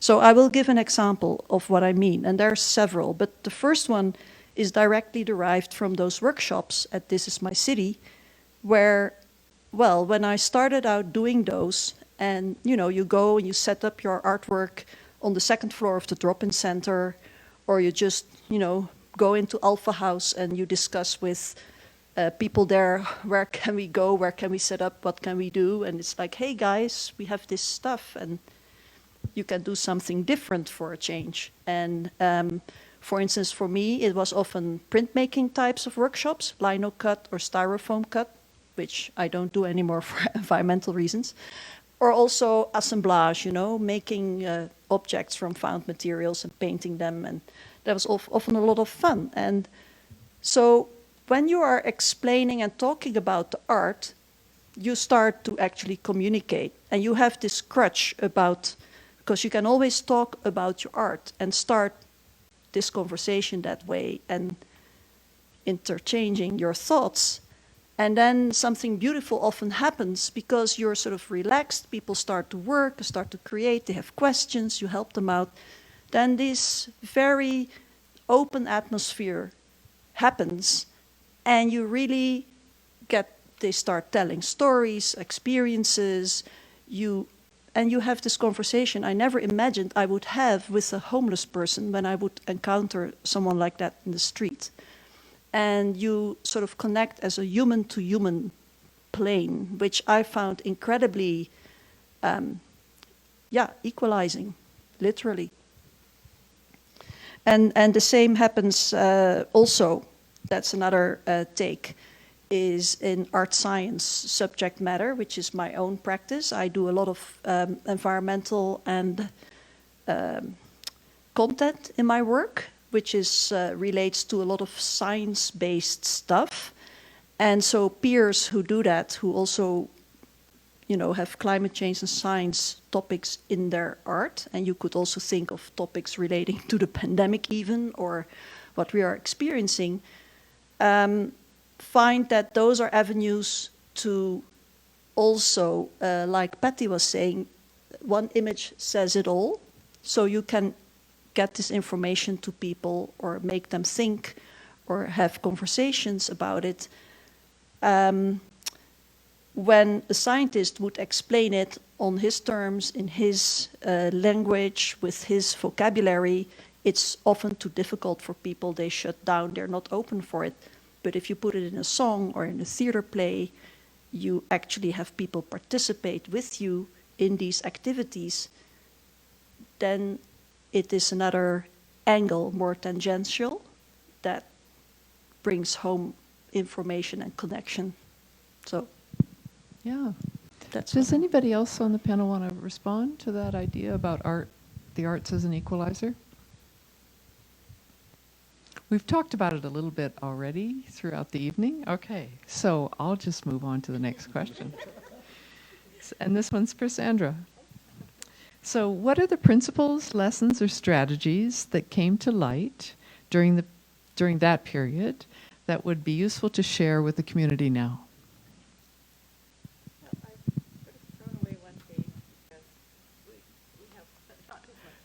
Do you want to use your mic?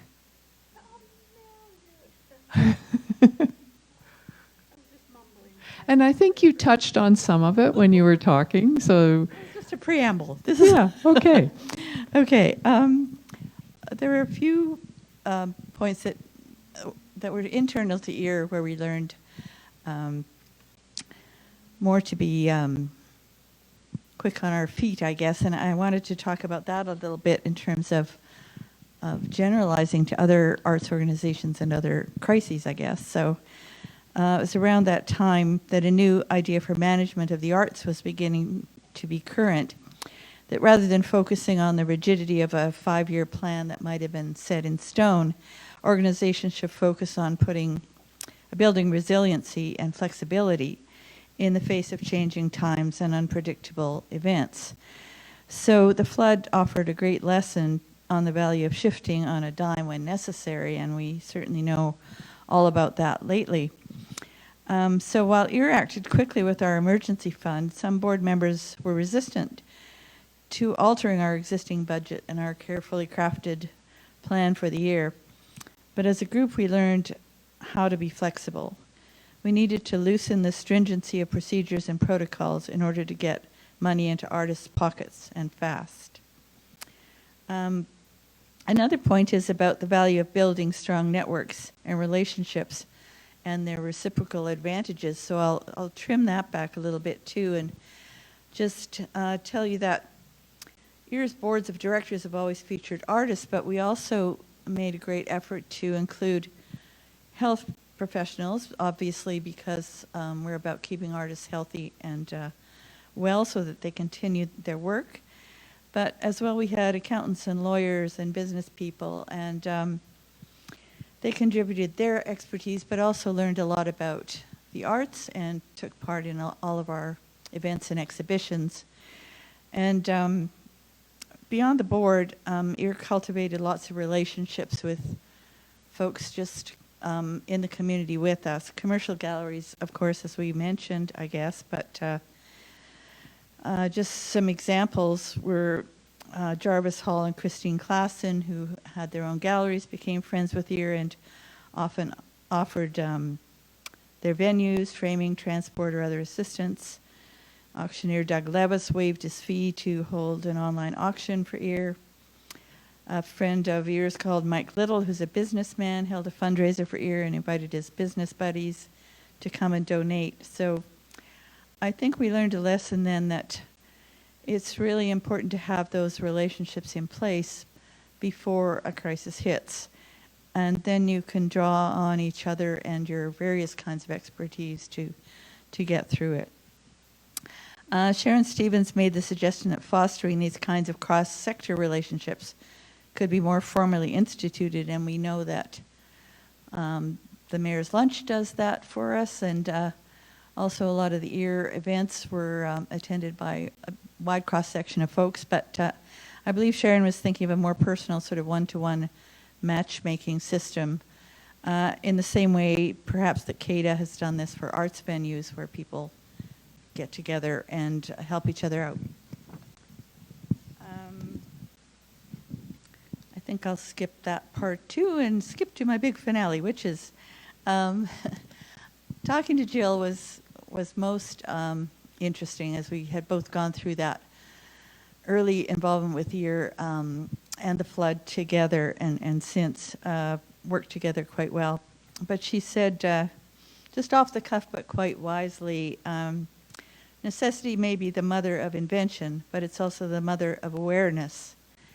And I think EAR learned at that time a lot more about artists' vulnerability, but also what the network of other community partners, agencies, and a few insightful leaders can accomplish. So I think that's it for me. Thanks. Thanks, Sandra. Do other people want to respond to Sandra, or should we just keep going the way we're doing it right now? What's your thought? Just keep moving. Okay. Dieter,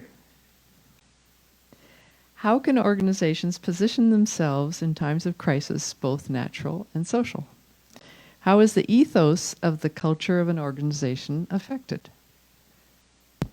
All right, thank you.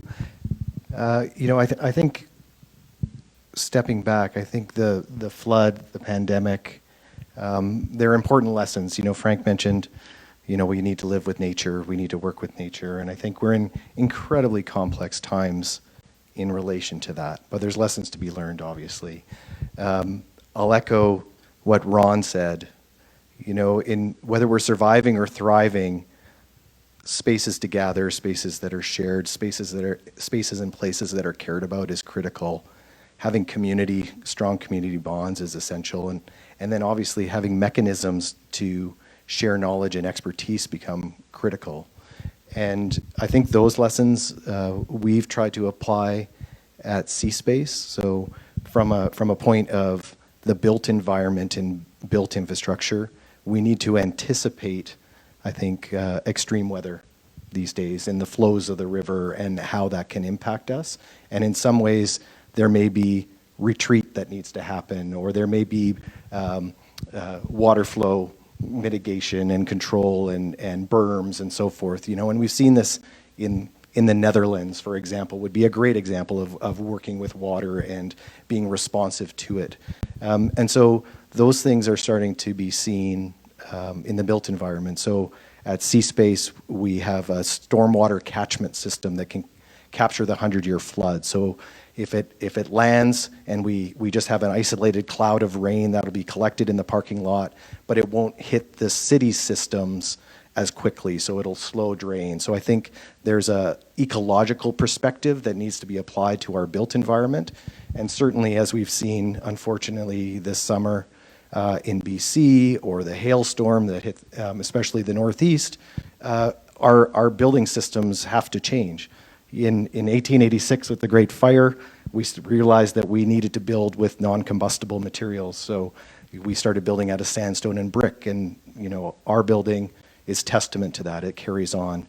So I think that's one aspect at the kind of the build scale, but we also have to do things more efficiently and mitigate, obviously, climate impacts. So sustainability, efficiency in mechanical systems and so forth.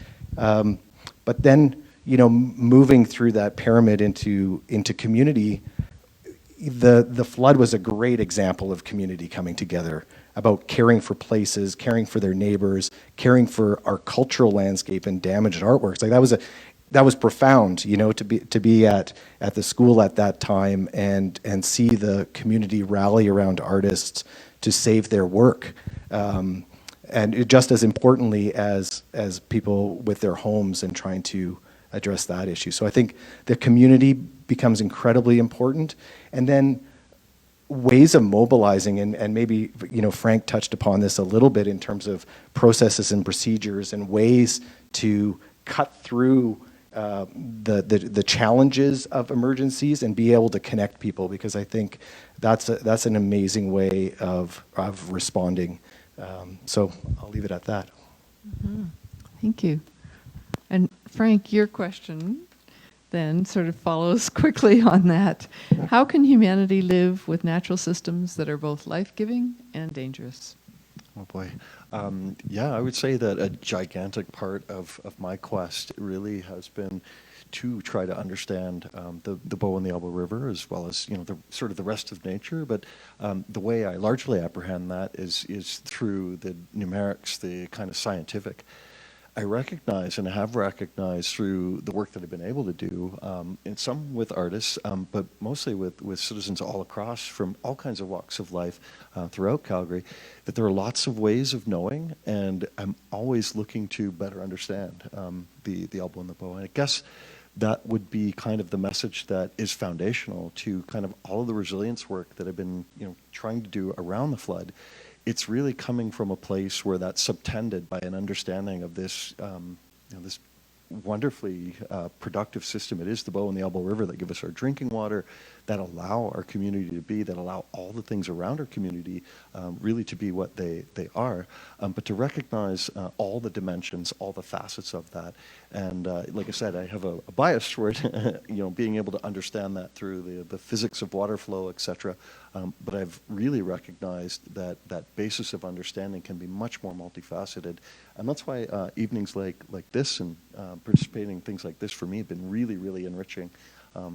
Yeah, so I'd say in a word, it is that foundation of understanding that I have a lot of hope in, that will help us to continue to develop that relationship we have with nature and with each other in terms of how we interact with it. Thank you very much. Yeah, clapping is good. Got two more questions, one for Mandy, one for Patty, and a little bit of an answer from Larissa as well. So Mandy, as an individual artist, what are your thoughts on how an individual, and particularly an individual studio artist, can affect change? Well, I think I just think that every human being in the world has so much capacity and so much to give and so much, so much to fear, so much to hope. Everything. We're all feeling and going through the same, whether you're a studio artist or whatever you're doing. And I think it's incredibly important to know that even if we don't have a system in place, or we don't have a team of people around us, we can still, do something, and we can ask for help if we need it, but we can also give as much as we can, no matter what that circumstance is. And, I think it's very important to know that it's totally okay to fail too. Like, you can really just want to help and do your best, and then learn. Every time you do something and step outside of yourself to help others, you're going to learn something and are able to do it better the next time. When it came to the flood, I really didn't have much money at all. I was barely getting by, and it took about 8 months because there were so many back orders and there were so many orders, and then just dealing with Canada Post and all that stuff, which was an incredible learning experience. Nothing I'd thought about when I posted this idea, and so I couldn't take on projects. I couldn't do all that, but that's never something that you should. I don't think should come in mind when you really are inspired to help and do all that you can to help others, especially if they're in a situation that a harder situation than you're in. And I swore after the flood I would never do it again. And then when the fires hit Fort Mac, my husband called me and he was like, don't do it. And I was like, I have to.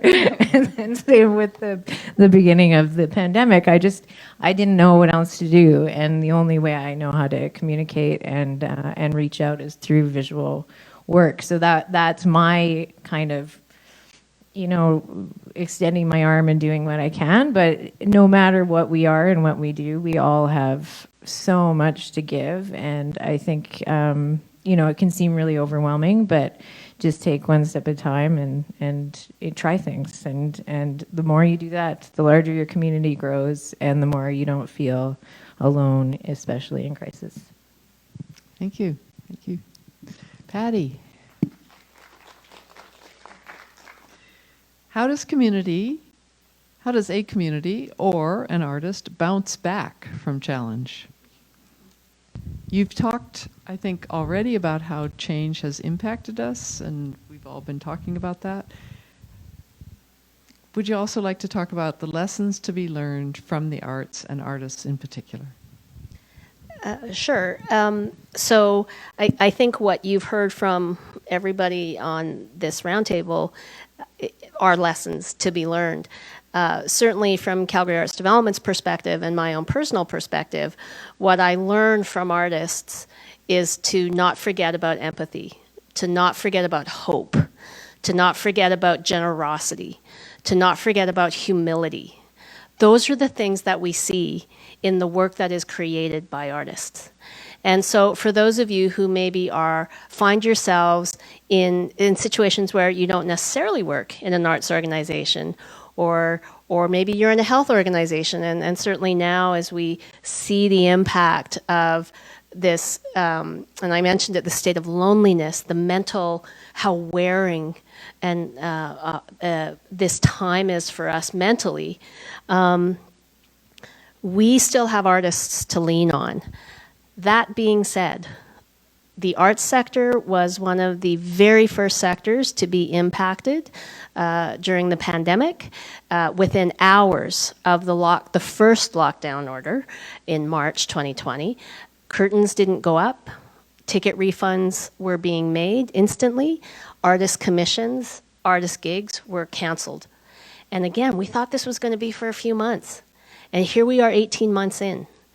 And it doesn't look like it's going to end. For us, we're anticipating a recovery or resiliency phase for the arts sectors broadly, probably in the kind of 3 to 5 year range before we see audiences come back in the ways in which they were taking part in 2019. So that's the hard reality of it. But what I would say to you is for those of you who are finding yourself in sectors where you're maybe bouncing back, where the resiliency is coming back at a quicker pace, include artists at your tables. When you need to talk about hope, you need a reflection of what resiliency looks like. You need to think about how we communicate water conservation or built structures. Have artists at your table and pay them to be at your table and to use that experience and that knowledge that they have. That's how we'll keep them here. And that's how artists will continue to feed us, will continue to be our soul. And then even looking back, when I saw that graph that Frank shared about, we know back to 1879. In terms of the levels of flood. Well, if you talk to the first peoples of this land, their winter counts will show what the weather was like going back thousands and thousands of years. And if you talk to some elders, they will say, we know this is coming. And we know how to help address this. The question is, are we ready to do what it takes to keep us all safe and to keep this land safe? So I think this time has taught us, those are artists, by the way, who create those winter counts. So that is the lesson to be learned, and I guess that's my mission and my calling in the role I play at Calgary Arts Development, is the role of artists, their learned practice, their lived experience is something that because they're like these beacons that just kind of are scanning the land all the time, picking those feelings, seeing what people are thinking, getting a sense of the zeitgeist of any given moment. Artists do that every day, and then they translate it for us. That will be one way we will save ourselves. And so, you know, I mean, my mantras for the next 5 years are going to be hire an artist. You got a problem? Hire an artist. That's how you solve the problem. So, yeah, that's my response.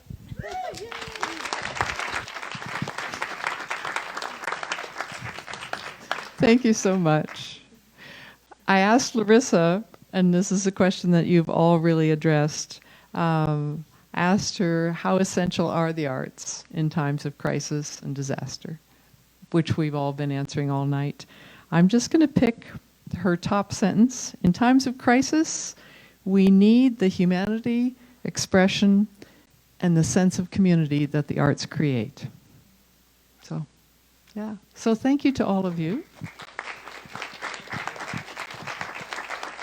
And our small bonus event here is that I've asked Ken Bradley, the extraordinary collector, who is the heart and mind behind the exhibition that you see of his collection collected over 40 years.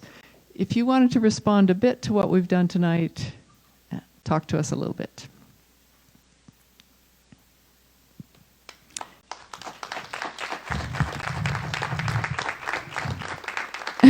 And perhaps help us understand why you wanted us to talk about the flood tonight.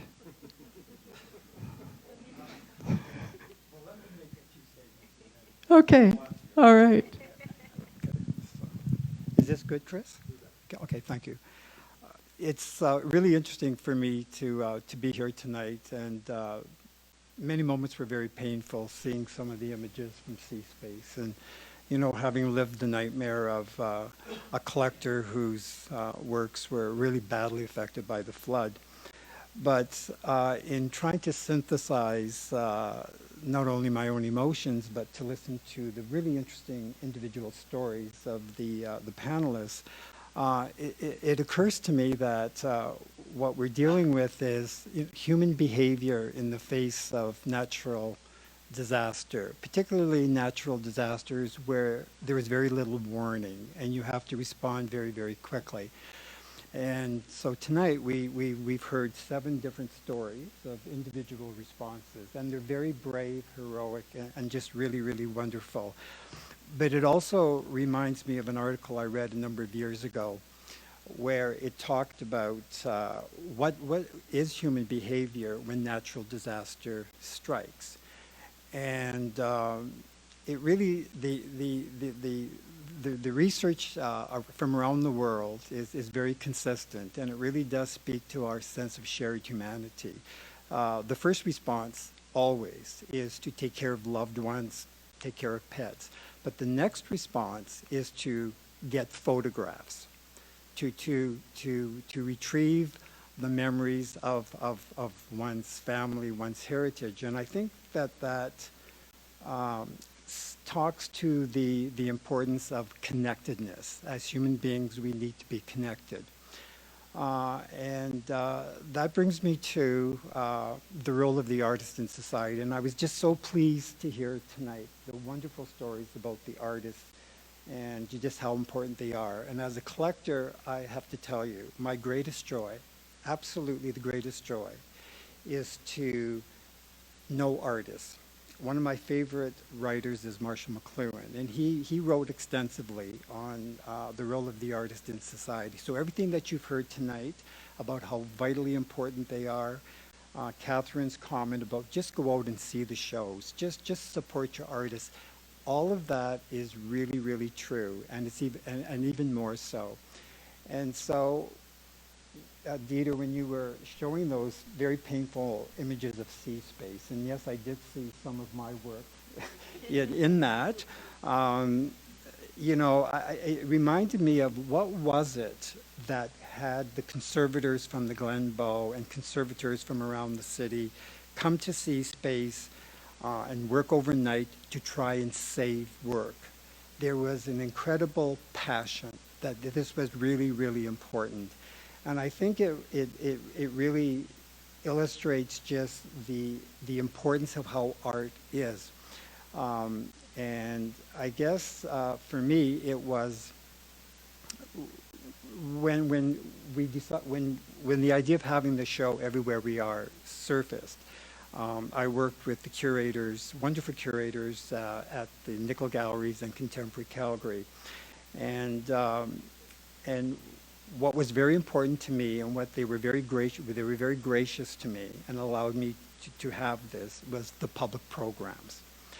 Very, very important to me. And so tonight is the first public program, and it's about conservation and the Calgary flood. And I have to say, I was always very nervous about this one, because, you know, we have for the last 18 months lived through COVID.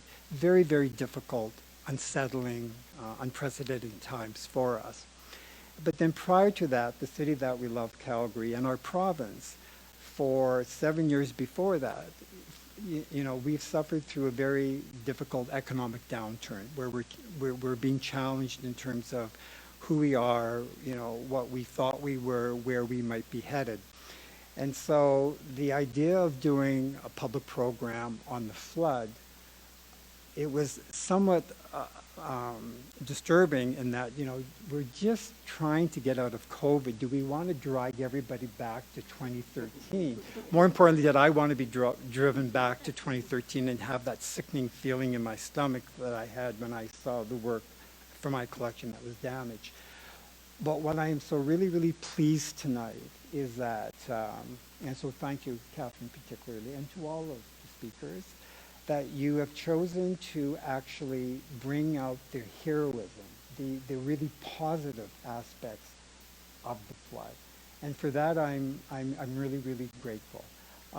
You know, as I stand here and I, you know, think of downstairs on the various levels, the art. Yes, there is moments of sadness for the works that you will never be able to see because those works were destroyed, despite the heroic efforts of conservators over 2.5, almost 3-year period. Many works were damaged beyond repair and they were lost. And so yes, we have to deal with that. But there are, the more important thing is to see the works that are there, that had it not been for the incredible science, the curators triaging paperworks and saving them, there'd be many, many more works that you are able to see in the show that you would otherwise not be able to see. So, you know, one has to sort of put it in perspective. And so I am just very, very grateful to all of you for, having me live through and looking at these images and emerging with a real sense of optimism and gratitude for all of your, what you do as administrators, whether you're an artist, an administrator, a curator. It's really, really important. Artists are able to give us a better sense of who we are. They lead us to a better place of knowing and understanding. And so conservation is part of that story. Up until 2013, I had not really, as a collector, had to really deal with it. But now I do understand that there is a lot of support and the vital importance of having men and women who devote their lives to preserving our cultural landscape. It's important for us in terms of understanding who we are as individuals and also as a country. So to Contemporary Calgary and to the Nickle Gallery, thank you so much for all of your support for Everywhere We Are exhibition. And thank you for these public programs. There will be other public programs that are coming up, and they're going to be really equally exciting.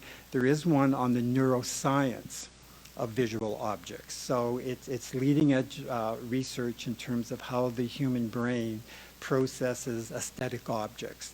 And it's absolutely fascinating in terms of what they're learning about the importance to the human species of having creativity, and how support for creativity in its multiplicity of expressions, not just visual arts, but in generally, is really basic to the survival of the human species. So I do hope that when the final details are made known, that you will participate, you will attend that one as well. So anyways, Thank I you. won't talk, Yeah, I promise yeah. I wouldn't talk very much. No, and no. I'm going to go. I'm just so grateful to you. Yeah. Can I go? I'm grateful to you and to your respect and commitment to artists. You can almost go. There's one more little bit here.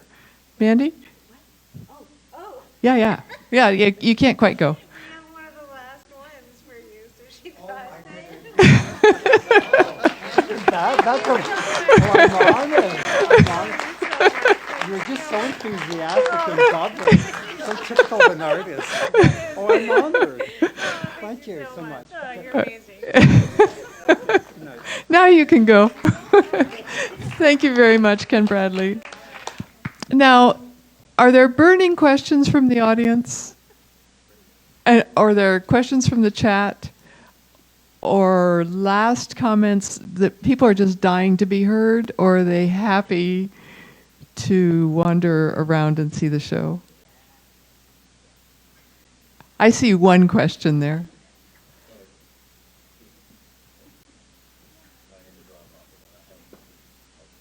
Oh, you need a mic. Here you go. I can talk louder. Do that, yeah. Oh, Ryan has a mic for you. Oh, okay. No, this evening has been terrific, and thanks for that. But I have a fond memory of being a studio artist downtown, part of the Burns Visual Arts Group, sharing the same building with Truck Gallery. And over 30, 35 years ago, experiencing a fire. And opening my studio door on the 5th floor of one of those grand sandstone buildings that only the faces of exist today, and seeing everything in my studio black from the soot from downstairs. And I remember opening the door and thinking, I give up, and wanting to close the door and walk away. But then it was like a miracle, because all these people turned up in white hazmat suits, and they were sent over from the Glenbow, just across the road.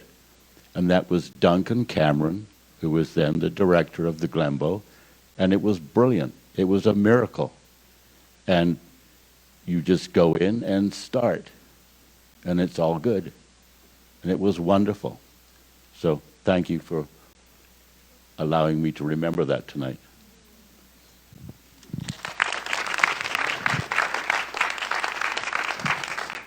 Thanks, Ron. Is there anybody else who would like to have their words heard, or we can share things in conversation as we walk around the show as well?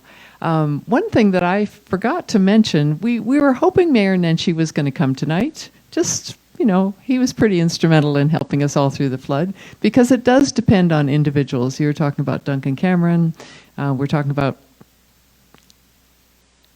an individual, whether they have a big title or not, right? Everybody working together. So Nenshi did declare, a year after the flood, he declared June 21st, not Mandy's birthday, but Neighbor Day. So, and I'm of Finnish descent, so June 21st is like a big night. In Finland, the sun doesn't go down, you just hang out all night long. So please, next June 21st, see some art and hang out with your neighbors. This has been a big night for thank yous, so thank you to all of you.